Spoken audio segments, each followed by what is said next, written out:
गरीब केवट था, तो उसके यहाँ कुछ कार्य था, तो बेटी आदि का ब्याह, तो जमींदार से पैसा उधार लिए, ब्याज। जमींदार लोग पहले जो है ना बहुत आतंक करते थे गरीबों के ऊपर, ब्याज पे ब्याज, मतलब वो अगर पैसा ले लिया है तो उसका घरों खेती उसके नाम हो गई जमींदार के। वो इतने हथकंडे अपनाते थे, मतलब जीवन भर उनसे मुक्त नहीं हो सकता। तो अपना काम होने के बाद ब्याज सहित पैसे वापस कर दिए जाके। कुछ दिन व्यतीत होने के बाद जमींदार ने कहा पैसे दो।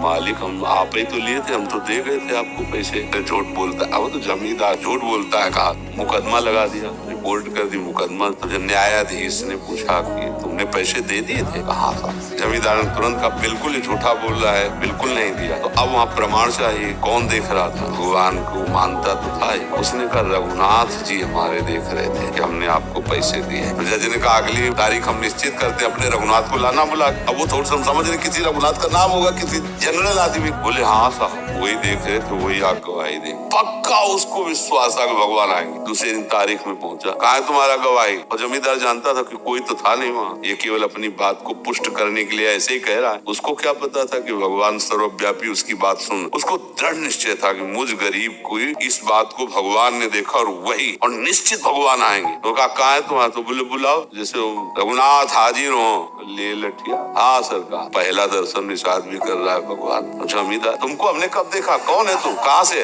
भगवान ही थे ना। बोले अमुक अलमारी में रजिस्टर नंबर अमुक में अमुक अमुक नंबर के नोट अब भी रखे हैं, हमने देखा है। उसी समय आदमी भेजेगे और रजिस्टर से नोट। अब तो गवाही पक्की। बस वो निकला और भगवान का नित्य भक्त बन गया।